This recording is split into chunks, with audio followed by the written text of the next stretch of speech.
Mr. Speaker, I stand before you today to offer an apology to former students of Indian residential schools.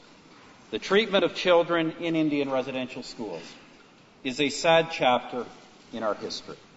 The government recognizes that the absence of an apology has been an impediment to healing and reconciliation.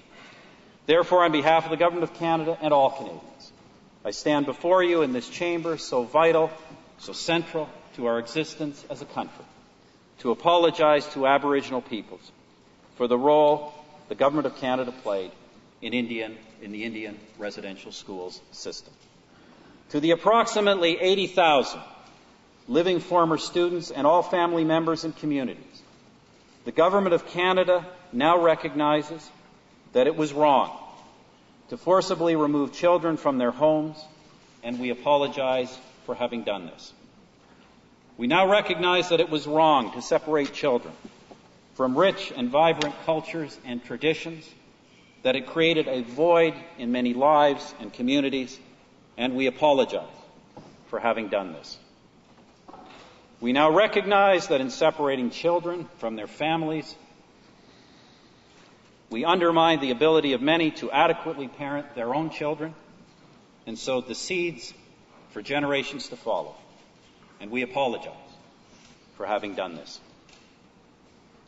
We now recognize that far too often these institutions gave rise to abuse or neglect and were inadequately controlled. And we apologize for failing to protect you.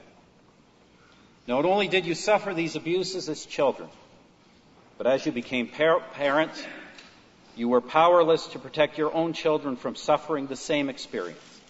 And for this, we are sorry. The burden of this experience has been on your shoulders for far too long. The burden of this experience is properly ours as a government and as a country. There is no place in Canada for the attitudes that inspired the Indian residential school system to ever prevail again. You have been working on recovering from this experience for a long time. And in a very real sense, we are now joining you on this journey. The Government of Canada sincerely apologizes and asks the forgiveness of the Aboriginal peoples of this country for failing them so profoundly.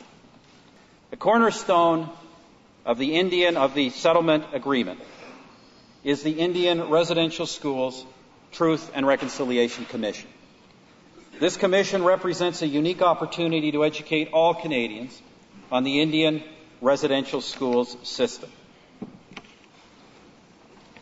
It will be a positive step in forging a new relationship between Aboriginal peoples and other Canadians, a relationship based on the knowledge of our shared history, a respect for each other, and a desire to move forward with a renewed understanding that strong families, strong communities, and vibrant cultures and traditions will contribute to a stronger Canada for all of us. God bless all of you. God bless our land.